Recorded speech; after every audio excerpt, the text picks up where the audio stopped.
Religion is a mystery that has baffled human thought for centuries. Why are we pulled towards a shared belief system? How did it become so ingrained in our psyche? And most importantly of all, where did it all begin? Various cultures around the world have their own unique religious beliefs that have been passed on for thousands of years. While they may vary in style, more often than not, we see consistent themes that appear in each of them. But would this suggest a common origin of all religions? One site in modern-day Turkey could hold the key to understanding how modern religions began over 10,000 years ago. But could this site give us a better understanding of ancient man's unique and complex religious customs? Join us on this riveting expedition as we venture back to a time unimaginable to try and to get to the bottom of this mystery. The discovery of Göbekli Tepe. Back in 1994, German archaeologist Klaus Schmidt and his team discovered the ancient site of Göbekli Tepe. Researchers would later find out that this site was inhabited close to 12,000 years ago and is considered the oldest ritualistic center in human history. The site is built from enormous pillars precisely placed in concentric circles, many of which are engraved with animals and beautiful motifs. To this day, the structure has continued to perplex researchers as they try to uncover why ancient people would build such a site and how they managed to do so.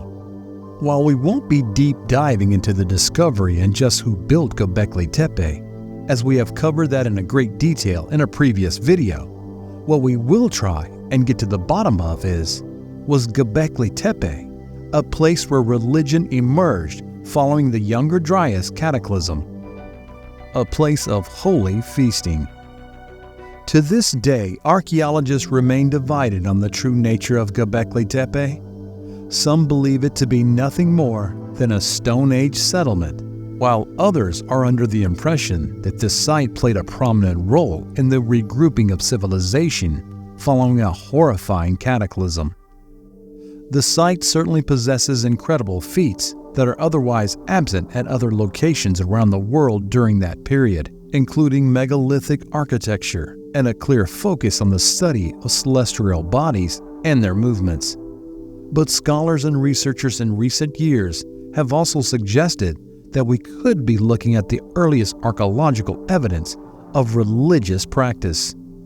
While theologians and religious scholars have been arguing over the origins of religion, there is some evidence to suggest that an organized form of religious or ceremonial practices was taking place over 10,000 years ago at Göbekli Tepe. But could this really have been the world's first man-made temple or holy place? Our first piece of evidence to point towards this is there's no sign of settlement at Göbekli Tepe. No homes have been discovered, nor has any kind of trash pit been found, proving beyond a doubt the builders did not live in the immediate vicinity of the site. But researchers could tell that Göbekli Tepe was alive with activity. It was a ceremonial center that attracted thousands of people from considerable distances. But how do we know this? Well, during the initial excavations, archaeologists unearthed over 100,000 animal bones. This is an important aspect in determining the actual use of the site, for it implies that significant crowds gathered here during parts of the year. But it could also be evidence that Göbekli Tepe was the center of ancient belief system. If we consider the fact that one thing all of the major religions of the ancient world had in common was they loved to enjoy sumptuous feasts. One need only look into a religion and find this was a prominent part of their belief system. From Passover in Judaism to Eid al-Fitr of Islamic traditions, the Diwali religious festival of the Hindus, right through to our modern Christian celebration of Christmas, it's clear feasts played a prominent role in religion. Göbekli Tepe has produced little to no human remains, yet all sorts of artifacts have been unearthed, pointing toward enormous festivals. Food preparation tools have been found, including 650 carved stone platters and enormous vessels large enough to hold 50 liters of liquid. On top of this, the bones, over 100,000 animal bones, belong to wild game that roam the area, such as boar, deer, and ducks, have been unearthed. All of these finds would then suggest that feasts on a scale unheard of during this ancient time were being held at this ceremonial site. It would have been quite the enigma of the era. One could almost picture ancient groups wandering through the grasslands that once surrounded Göbekli Tepe and being pulled towards the site by the smell of roasted meats lingering in the air. But why were such extensive feasts being held in Turkey during ancient times? And could such feasts in later religions have their origin in this part of Turkey? What kind of religion? When we make reference to religion in our modern era, we tend to think of the Abrahamic belief systems, or possibly even Hinduism. But for thousands of years, various religions have arisen around the world before later falling into decline. Some were centered on nature, others on the stars or the sun, and many of the latter likely played a small role in the formation of modern religions. But the main question centered on Göbekli Tepe is, if it was a religious center, what did they believe in? Some have suggested it was a funerary cult due to the many depictions of vultures on the various carvings. This has led some researchers to claim that Göbekli Tepe's inhabitants veneered the dead. Yet as no human remains were discovered, this idea is often ruled out. Others have put forth a more prominent theory, suggesting that it could have been some kind of religion related to astrology and the cosmos. As we mentioned in our previous video, it's possible that the portion of the site served as a kind of school in which shamans taught pupils the principles of astronomy and astrotheology. This would have allowed various cultures to settle into a more agrarian-based lifestyle, and the benefits of this may have led to a belief in the stars and some kind of deity. Would this suggest that the enormous feast held at Göbekli Tepe were held on astronomical days of importance, such as solstices and equinoxes? While it's difficult to say for sure, what we know for certain is that the ancient site had a great deal of significance to its builders. Its layout is undoubtedly reminiscent of a ceremonial or religious site. This idea is further backed by the evidence that suggests that Göbekli Tepe was, in fact, the final stop of a holy pilgrimage for the ancient world. Taking into account the enormous feasts and ceremonial aspects of the site, some researchers have suggested that visitors had traveled from across the Levant and even as far away as Africa and modern Europe to come to the sacred site. One need only imagine the lengths Islamic populations walk during their pilgrimage to Mecca, and it seems that the idea holds a great deal of credibility. The prominent journalist Charles Mann had this to say about the concept. Göbekli Tepe may have been a destination for a religious pilgrimage, a monument for spiritual travelers to be awed by a religious experience, like the travel now made by pilgrims to the Vatican, Mecca, Jerusalem, Bodh Gaya, or Cahokia, the enormous Native American complex near St. Louis. This example tends to have a fair amount of evidence to back it up. Artifacts discovered at the site, such as worked obsidian, come from hundreds of miles away, suggesting people ventured from far places to attend the ceremonial feast at the site. Was Göbekli Tepe the beginning of religion?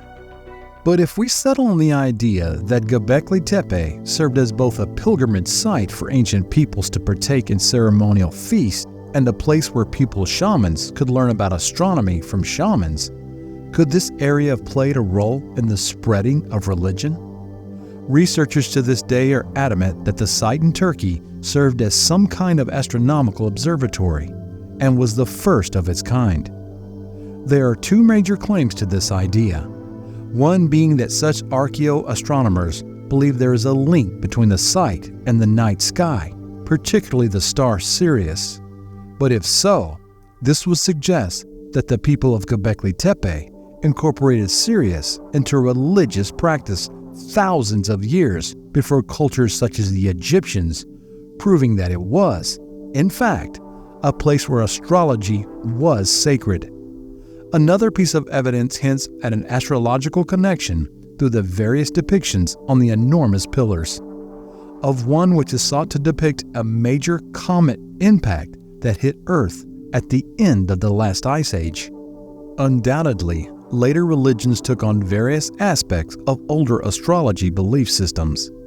The ancient chief deity of the Hebrew people, Elohim, is taken from the Canaanite name for Saturn, a star that worshipped above all else. Even in modern Christianity, the story of Jesus' birth and later resurrection seems to have its origins in astronomy. It all relates back to the movement of the sun. You see, December 25th was a sacred day in the ancient world, long before it was considered the birth date of Jesus. On the 22nd of December, the sun reached the lowest point in the northern hemisphere and resided at this degree for 3 days. Ancient people saw this as a symbolic death, but on the morning of December 25th, the sun would again begin its northward journey as it rose 1 degree to the north, a symbolic representation of the rebirth of the sun, which brought longer days and warmer weather. While it's difficult to say for sure what kind of religious practice was centered at Göbekli Tepe, almost all researchers will agree that it had its basis in astrology and the study of the stars. But as it stands, more investigative work is needed to get to the bottom of the site's true nature and the religion that may have inspired its establishment. But considering it's one of the oldest places where we find a ceremonial site and that it's linked with the movement of celestial bodies, researchers can't help but suggest this could be where an astrological, religious belief system has its origins. What do you think about today's video? Do you think Göbekli Tepe is a religious center that helps spread knowledge about astronomy and working with the stars? Do you think another form of religion was behind the enormous feast? And is there any chance it played a role in the development of much later religious practices and beliefs? Let us know all your opinions in the comment section below. If you'd like to see more videos like this centered on ancient history, be sure to hit the subscribe button. Thanks for watching, and we'll see you next time.